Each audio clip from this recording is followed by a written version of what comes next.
is the last segment of the session. I'll start with problem solving here.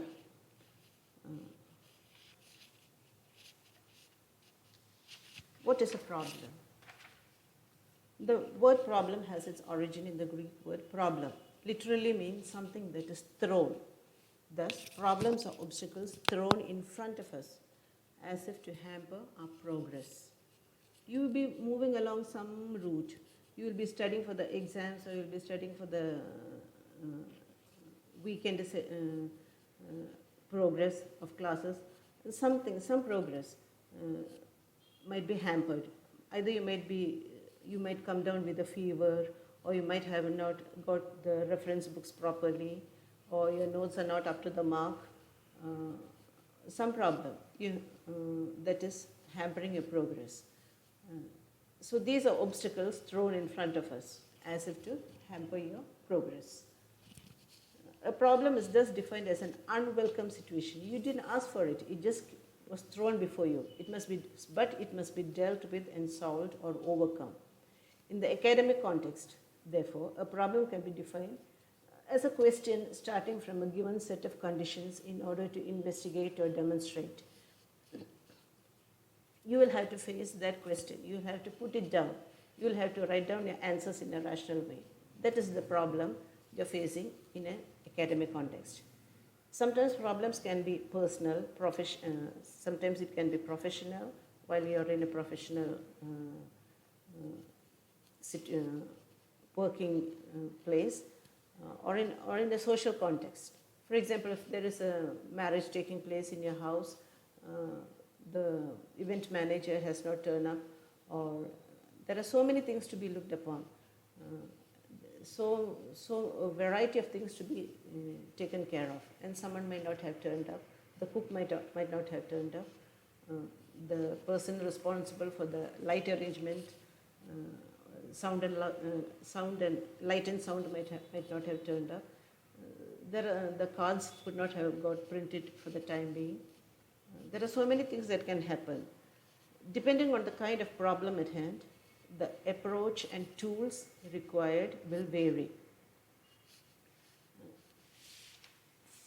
If you look at it in a positive way, a problem is an opportunity for improvement. It is the difference between the actual state and the desired state. That is, the desired state is you want the solution to the problem, but the actual state is the problem is there. There is no solution for it. So how do you deal with it? The knowledge that there is a gap between the actual and the desired state. You have to understand that you have to be aware of that knowledge. You have to be knowledgeable that there is some problem. You have to understand that there is a problem. You have to recognize the situation. You have to understand that something is imperfect, and the belief. You have to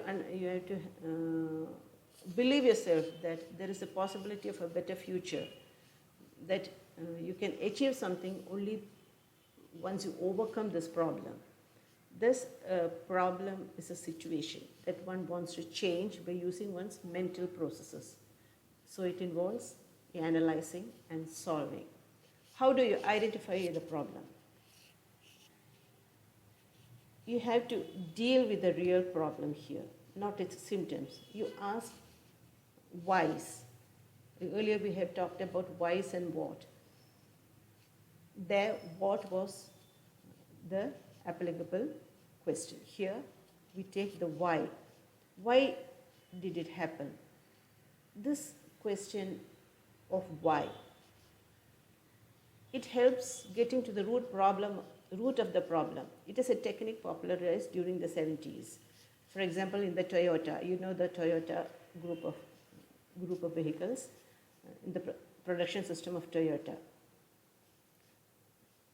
That company, that industry asked a question, why? Why cause why? What caused the problem here? The answer to the first why prompt another why, and to the second another why, and so the why, 5 whys strategy. It helps to quickly determine the root cause of the problem in simple terms. One leads to another. one leads to another. The answers come in pouring.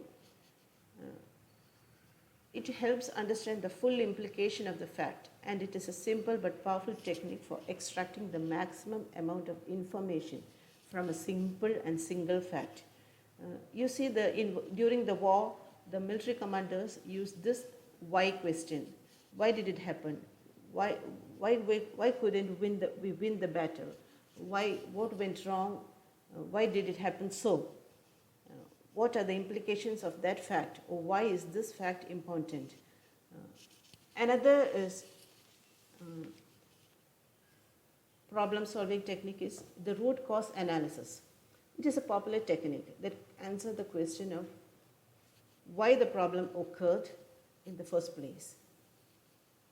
It seeks to identify the origin of a problem to determine why it happened and what can be done to reduce its likelihood of happening again. It assumes that not a single person or not a group of persons are alone for that problem. It assumes that systems and events are interrelated. An action triggers another, and by reaching back, one can understand where it started. For example, when you're moving along the road, the car brake stopped. You understand why did it happen? Is there a human cause? Is there an organizational cause? Like the human cause. You never, being a human, you never correlated the brake. You never thought that the brake would happen. If it is a company car and you had taken the company car, it was the system that should have been working. Like, for example, if you are doing some teamwork, and another example, in the college, you're taking your own individual conveyance, like your motorbikes, and you're doing some teamwork, and somebody asks you to go and get something for the time being, to create a poster or something, and you take your bike and go, and suddenly the bike has its brakes gone hairy-wary. That is, the bike might be common to all of you. Each of you are using the bike. It's a system failure. Somebody has not gone into the fact that the brake is not in proper shape. So it is a system failure, the process failure. Who was responsible for it? Nobody was responsible. So it is an organizational, a teamwork failure. So that is what is understood by root cause analysis. It is not nobody created, correlated the brake. It is a human cause. The system failure. None of the team members thought about correcting it. So it is an organizational or a teamwork failure. So we understand that you have to go into the root cause analysis for problem solving, or for the problem not to happen again. Some problems can be solved by using the mind alone. Some may require collective thought and action. While you can, some problems can be corrected through the computers. You have to identify. In this way, you will not be blaming the other person for the problem that is happening for the time being. So problem solving becomes an activity or a group of activities that seek to solve problems or find a solution to them by proceeding in an orderly fashion. The kinds of problems vary from each domain, so does problem solving also. The tools that can be used, computer settings. It is essentially computer settings is essentially an elaborate problem-solving process. For example, a programmer identifies a problem, examines how a human brain would solve it, expresses it in syntax of a specific programming language, and repeats tests for debugging. If it is an engineering problem, here the problem is solving is concerned with products and processes. For example, you have a transformer failure or you have a feeder failure. The aim here is being prevention of actual or anticipated failures. So once a feeder fails you, once a transformer trips down, the next time you would be going to the root cause analysis of that problem. You ask many whys, 5 whys. Why did it happen? Why did it lead to this and that, so and so? And then you solve that problem. So for the next time, that transformer would not be cheating on you, to say. In this process of problem solving, you will have to understand the types of problems also. There are known problems and there are unidentified problems also. Some problems you will not be able to identify. By known problems, you mean you know that problem is there, you know the solution, but some action has not been taken. So you demand or you carry out the immediate action. And so for this, the routine mindset is enough. Just the self-motivation to act out that solution is necessary here. So that is one type of problem. Another type is it requires additional expertise. If you are working in a team, here again, one person knows how to repair it, the other person does not how to repair it. So you take expertise in this case, the person who is expert in repairing. Another sort of known problem is here you need creative thinking. It is not the routine knowledge. You need someone, not the usual technical expert, but someone who should come up with some other technical creative idea. So you solve that problem in another manner. So there are different ways of solving problems. And finally, I come to the unidentified problem. You understand that there is a problem, but you don't know what is the problem. The awareness that a situation can be improved and defining this as a problem is the first step. It requires going beyond assumptions, asking questions, and finding inspiration in unrelated domains. That is, you have certain ideas about that solution for this problem, but those ideas are not enough. You keep that ideas there, you go for certain other ideas. You have to enter into a new domain of knowledge and you have to ask questions. Is there a problem? So how did that, how do I understand whether there is a problem in that? Why? But you understand that there's some problem because just by the fact that that thing is not happening. But why isn't it happening? There should be some problem. So what is that problem? You try to identify that problem first place. So in this you will be discarding many ideas or assumptions you have so far. For example, you might have accorded some work to be done to another person and you think that that person is perfect for that work. But you are not receiving that work within a few days. You try to identify what is it. I thought he would be able to complete it. What is the problem? There is some problem. You are not identifying that problem. So you think about it a lot and then you understand that what you thought that quality required, what that talent, that skill required for that person was there for him to apply to that work. But now you understand that that skill is not within his power. He is not in possession of that skill. So you will not get that work done. So you will drive away your assumption, your opinion, your you understand that that work is not particularly belonging to such and such a domain for him to complete it. So you will have to accord that work to somebody else. Your assumptions have got to change. Your assumptions will have to change here. That is, finally you have identified the problem. The problem is not his, it was yours because you had accorded that work to someone who couldn't do it. You need to accord or allot that work to someone who is capable of doing it.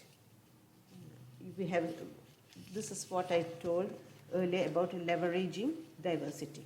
We bring that point to this element of soft skill here. Finally, what I said, that according work to someone who hasn't got that skill means brings another point, that is, you solve a problem based on the level of difficulty. For this, each type of problems in this classification requires progressively advanced intellectual ability. Like you need to have knowledge, you need to comprehend the problem, you need to apply your principles or your ideas to that problem, you have to analyze it, synthesize it, and evaluate it. Your evaluation will finally help you in solving that problem. There are many problem-solving strategies. To achieve goals, you have to understand these strategies. The 4 principles are: you have to understand the problem, you have to devise a plan, you have to execute a plan, and you have to re-examine. In this manner, if it is done in an organizational manner, you will be able to solve your problems. There will be also problem-solving barriers, like you have the perceptual block. You are seeing, what I said earlier, you have many assumptions, many stereotyping, not recognizing problems and wrongly estimating the extent of the problem. There will be emotional blocks, like fear of, if you are thinking of solving something, you will be having fear of making mistakes. You will want to avoid conflicts, and you will be going for perfectionism. These are things that will be hindering you from solving problems. There will be an intellectual block, that is, you are not thinking in an organized manner, you are not methodical, you have lack of knowledge, you have lack of creativity, inadequate and unreliable information.